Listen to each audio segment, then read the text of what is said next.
Hi everyone, it's Uncle Colin here. Today we're diving deep into the incredible yet frustrating world of the NFL, specifically focused on a quarterback who showcased unparalleled talent but unfortunately fell short, Josh Allen. We're going to analyze his remarkable performance, the Buffalo Bills' ongoing struggles, and draw comparisons to the Kansas City Chiefs, who are doing everything right with their franchise quarterback, Patrick Mahomes. Let's kick things off by talking about Josh Allen's astounding performance. The man had the greatest day ever for a quarterback with 6 total touchdowns, 3 passing and 3 rushing.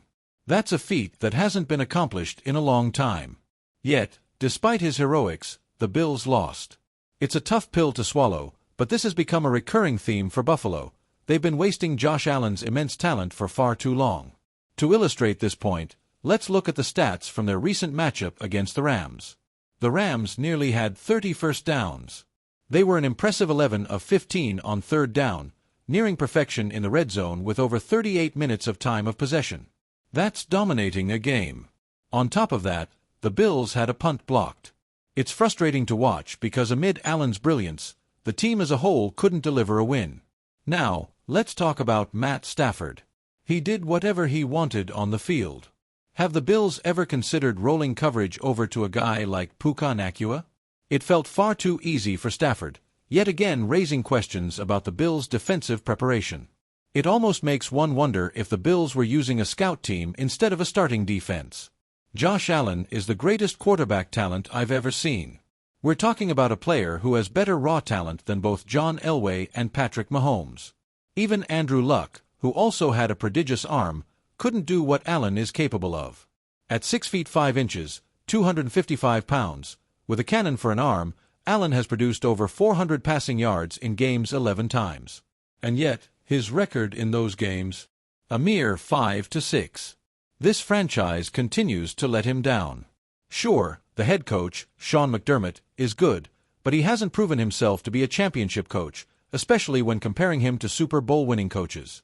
Even the renowned Bill Belichick, historically the best in the business, has trophies to show for his work. Let's compare that situation to Patrick Mahomes. If Mahomes ever finds himself in a game where he puts up 6 touchdowns, you can bet Kansas City is coming away with a victory. Not only that, but there have been games where Mahomes has thrown just 1 touchdown pass, and the Chiefs still win. The statistics surrounding Josh Allen are jaw-dropping.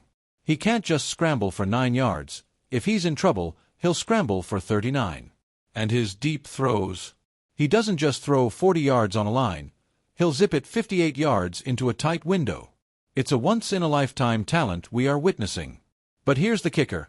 Allen once threw 4 touchdowns and had no interceptions against the Chiefs, yet his team still lost. It's a total waste of his talent.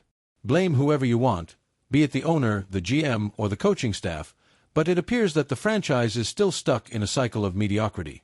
To make matters worse, Josh Allen's record stands at 4-5 in games where he produces 400 or more yards. Compare that to Mahomes' record of 14-2 in similar situations. This discrepancy highlights just how much the Bills are wasting this elite talent. Don't get me wrong, Matt Stafford has been an all-time passing talent, and his move to the Rams rejuvenated his career. There's a case to be made that he's been better than Aaron Rodgers over the last 3 years. Yet, his ability to thrive in LA stands in stark contrast to Allen's struggles in Buffalo. Stafford had a stunning 76% completion percentage and a passer rating of 132 in his last matchup.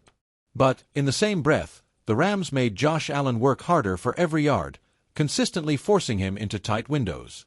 The Rams' young, athletic defense was designed to make things tough for him, whereas Stafford found himself comfortable enough to seemingly run a 7-on-7 drill against the Bills' defense.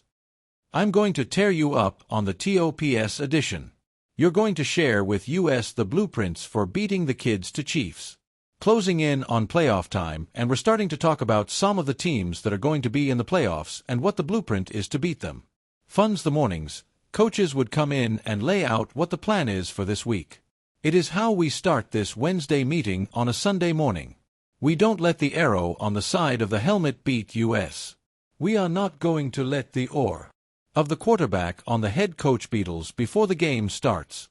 We've got to take a look at these guys as our nameless and faceless opponent, because if you do, when you look at the numbers, they are where he average across the board, but we're going to LA off offensive end and offensive. Let's start with the offensive months if you are playing the kids as the chief. Make first downs out of first and second out to be aggressive with the play calling of first and second down and take some shots over the top. For going to try to limit the number of times we are in third down situations.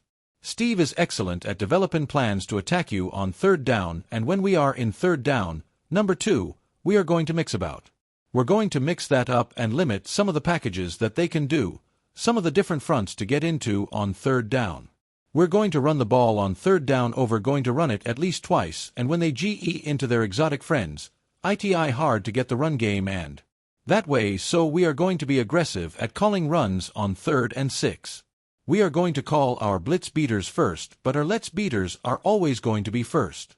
Relaxing teams multiple times see pressure looks to try to check into it, and they check out and play coverage. We are going to call our blitz beaters first and finally offense lovely when it's your turn T make the play.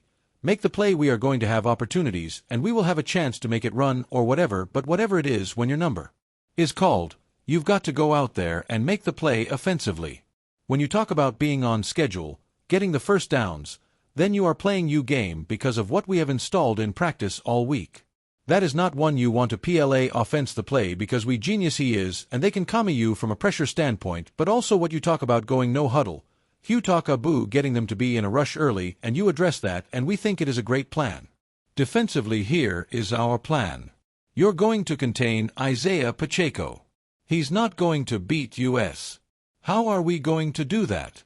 We are going to be stuck on the front side of runs and be very aggressive on the backside of our runs. I don't care if you are out of your gap controlling. Be aggressive. You saw Crosby last week multiple times on the backside of friends getting out of position but making place in H backfield. We're going to contain number 10. Number 2 met. We are going to have timely pressures pay or I disagree. You have timely pressures. Against Patrick Mahomes that you have to play tight man-to-man coverage on the back end. This is not saying the Kansas City Chiefs have Tyreek Hill beaten you down the field. He's a guy that can take the top off, and the report is not the same. We are going to pressure at the same time and have man-to-man coverage. Number 3 met. We are going to attack who is playing for Kansas City Chiefs. Humphreys is going to get the start today, and we're going to figure that out. All of our games on all of our pass rush and start going to be to attack the left tackle and see if they figured that spot out. Clearly the biggest weakness, and I love that. You can't blitz Mahomes, but it is expected admit is predictable, and that is when it does what you do with a downhill runner. You change directions. We can penetrate and make him bounce. Special teams, which admittedly is not my area of expertise, but I sat in a few meetings and I heard what the coach is saying. Number 1, we are going to play penalty football, critical.